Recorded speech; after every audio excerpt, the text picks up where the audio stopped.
नमस्कार मंडळी. तर लास्टच्या व्हिडिओमध्ये तुम्ही बघितलंच असेल, आम्ही बाहेर जायला निघालोय, पण जिथे जायचं होतं तिथे तर आम्ही एक्सचेंज करायचे होते, कारण की साईच्या बर्थडेच्या वेळी शॉपिंग केलेली थोडी साईज मध्ये मोठी झालेली मला, मग ते चेंज वगैरे केलं. हा साईचा एकदम सुंदर ड्रेस बघताय, तो तिच्या मावशीने तिला बर्थडेला गिफ्ट केलेला आहे.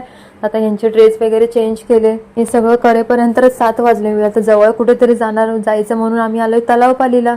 तर बघा आता हिला गाडीमध्ये बसायचं होतं, बसवल्यावर रडायला लागली. नंतर मग थोडी भूक लागलेली, बाहेर गेल्यावर तर भूक लागतेच आपल्याला. मग मी पावभाजी वगैरे खाल्ली, त्यांनी पण मस्त शेवपुरी पाणीपुरी असं सगळं खाल्लं आम्ही. तर या जम्पिंगमध्ये पण बसायचं नाहीये, तिकीट काढून तर मोकळे झालो आम्ही, पण बसायचं नाहीये.